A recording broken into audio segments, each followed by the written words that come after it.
Hello, my name is Dan Low. In this video, I'm going to talk about something to do with the reduction and undecidability. So basically, there are two problems, Q and R. If Q, uh, we use this notation to say that Q is reducible to R.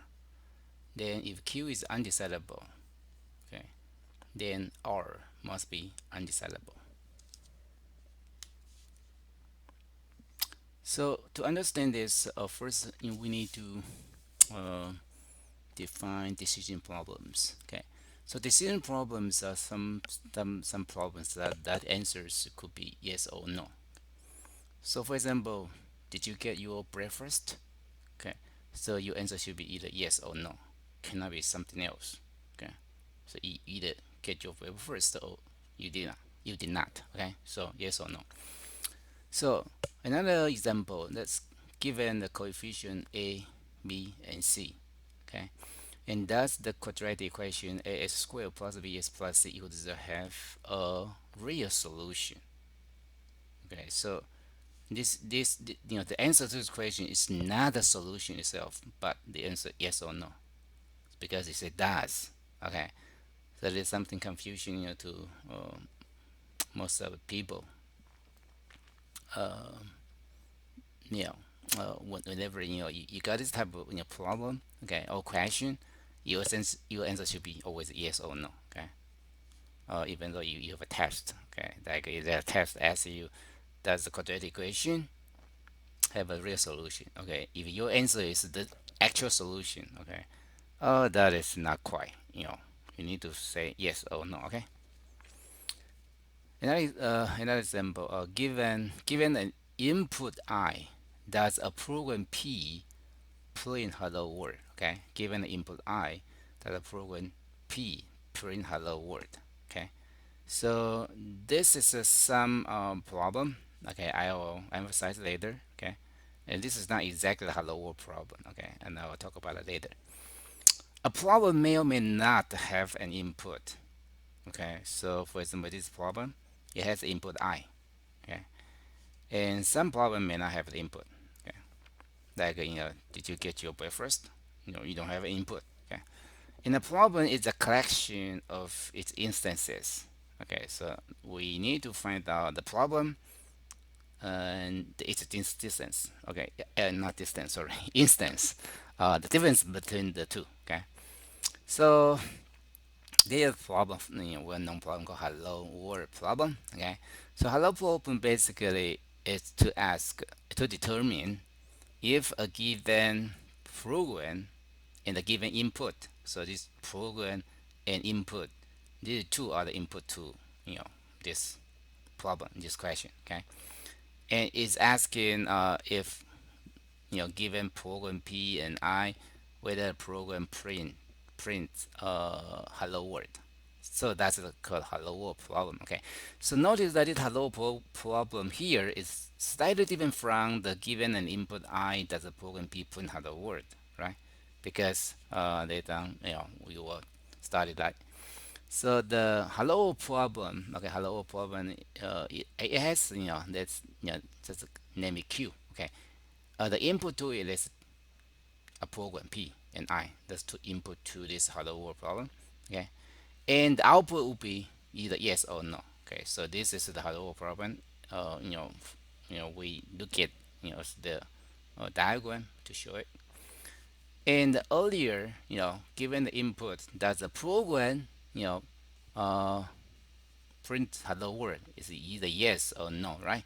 So these two problems obviously different because the first problem here had input P and I, okay, and this the right hand side, this problem only get the input I only, and the P is default, or there's some P already there, okay, but here this P could be everything, its input is a variable, okay. So it essentially is saying that any input when P, okay, and any input I, this Q, will say yes or no. If the Q say yes, that means the program P or print hello world. Okay, and unfortunately, or maybe fortunately, this problem, hello problem, is undecidable. Okay,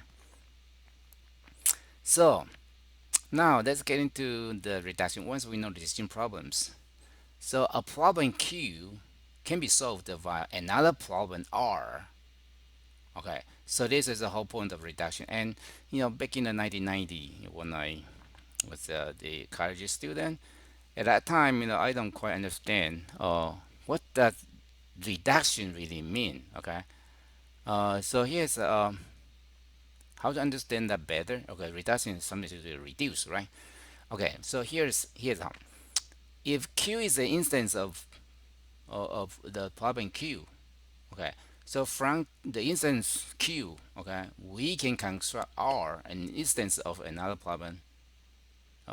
We call it uppercase R, and such that the Q, this instance of the problem, capital Q, has an answer yes if and only if R has an answer yes.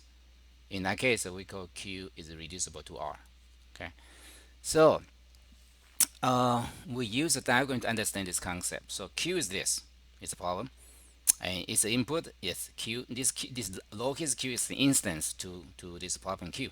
Okay, so given this instance, okay, and this whole thing, the Q, I use the diamond. Okay, right now, very few people use the flow chart diagram, but when I was a college student, so we use a flow chart to design algorithm. So the diamond shape is a decision block. That means you come in, you come in with something, and this block will output either yes or no. Okay, so that's a decision block, and this this is the representation of Q. Okay, now we're gonna convert this Q to this, the right hand side. And what's inside? Well, first, there's a R. R is something we want to reduce to. Okay, and it's also a decision problem, and it has the instance R. Okay, and its output connected to the outer, bigger decision block, yes and no. Okay, and notice that I have added this construction block, the orange block. So the purpose of orange block is to convert Q, the instance, this is from the input, and to an instance R, okay, of the problem capital R. Okay, so if we could do that, then we know Q is reducible to R. And notice that if we could do this construction, okay, and we essentially can solve the problem Q via R. Okay, this construction is like it's a determinant. Okay, this one is already fixed. You just do some construction. Okay, and this R, if R can solve the instance of the input lowercase r, then we can use this, the whole thing, to solve the problem Q. Okay, so that's the whole point of reduction. And if you want to think, you know, from the size perspective, okay, so originally this is original Q, and now reduce to R, and R is smaller, right? So that means another way to think about a reduction. So to solve Q, if we can solve R is smaller, but smaller doesn't mean easier, okay? As a matter of fact, R typically is harder, okay? If Q is reducible to R, R is typically harder, as hard as Q, and most of the time R is harder, okay? But in terms of size, conceptually, well, it's smaller, okay? So this is whole point of reduction, okay? Now, we bring in the undecidability by reduction, okay?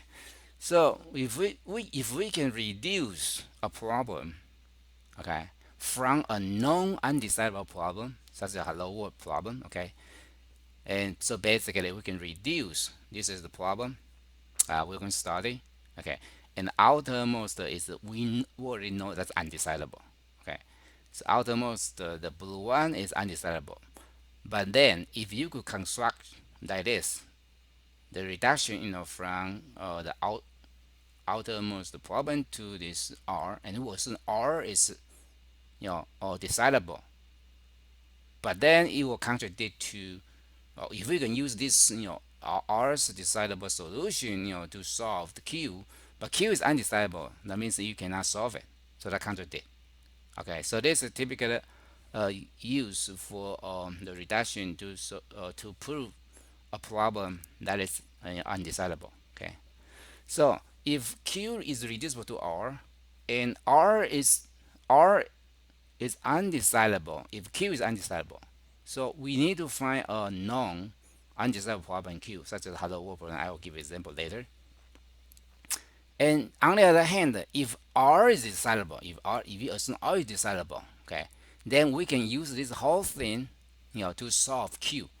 So then Q must be decidable. However, Q we already know, okay, it's undecidable, and therefore R cannot be decidable. Okay, so that's the whole point. So here's the example. Okay, so given a program and an input, does the program ever produce output? So pause the video. If you want to think about whether it's decidable, undecidable. If it's undecidable, so can you reduce hello world problem to it? Okay, think about it and then come back later. Okay. So okay, welcome back. So now let's assume the problem is decidable via R. So what does that really mean? That means we can reduce. If you can reduce the hello world problem with input of P and I, and then construct, and the construction would be we replace any uh, output statement that does not print hello world with the printf statement with the hello world. Okay, and the resultant program we call it P prime. Okay, and the reason we do that is we don't want to miss out any output statement. Okay, because the question is asking whether it produces any output. Okay, and the I prime would be the same as I, and I'll talk about that later. Okay, so we will claim P with I prints hello world if only if P prime with I prime outputs something. Okay, so here's the thing. And after we assume the problem is decidable. That means we can find algorithm R, okay, with the input P prime, I prime, and that's a given program and the input. Okay, and then it will tell you the output yes or no. Okay, and now when we do the reduction from the hello world problem to this problem now we call R. Okay, so basically, your job is to convert the instance of the hello world problem, which is input of the P and I, okay, and to an instance of the R problem, which is the P prime and I prime, and that's your job. So your job is basically this. This is you assume this is decidable, so you don't need to do anything about this. Okay, this one. Okay, during the construction. So the whole proof will focus on the construction. Okay, so the construction here we basically, well, here we have the construction will receive the input, P and I. Okay, that's to the hello world problem. Okay, and once you got a program P, basically you're gonna search the program P, whether it's written in Java, C, or whatever. Okay, you can search through it, and you can find any output statements like printf in C, for example. Okay, and here we also only have the output printf statement, nothing else. Okay, so any output printf statement. Okay, if that does not print hello world, okay, then you're gonna replace that with the printf and say hello world. Okay, and then after modification, that program we call it P prime. Okay, and then the construction output will be the P prime. Okay, by modifying original P with all the output statements. If it does not print hello world, it print hello world. Okay, and the input I will go to input I prime, and that's done the construction. Okay, now what's more important is that you want to claim that P with I prints hello world if only if P prime with I output something. Is that the case? Okay, from the right arrow. Okay, if P with I print hello words, And that's trivial. P prime, well, you already have print hello world. Then P prime must output something. Okay, so the right arrow direction is easy, trivial. And the other direction from the right hand side to the left hand side. So if P prime with I prime output something, okay, if P prime with I prime with output something, that means one of the print F statements got printed, got executed. Okay, so there are two cases. If the printf statement is the original P that print hello world, okay, then we obviously we know, the original P must print hello world. Okay, that case one is done. The other case is the P prime will print hello world with some printf statements that's not original print hello world, but now it print hello world because output something, it must be print hello world because we modify the P prime in a way. Remember that we replace all the output statement. Okay, that does not print hello world, it print hello world. So P prime if output something, and from the non-print hello world problem now is print hello world problem, and then we can claim that P must print hello world. Okay, so both direction holds, and that concludes this video. Hopefully you enjoy this video, and if you like it, share it. Please like it, share, and subscribe my channel. Thank you very much. Have a good day. Bye.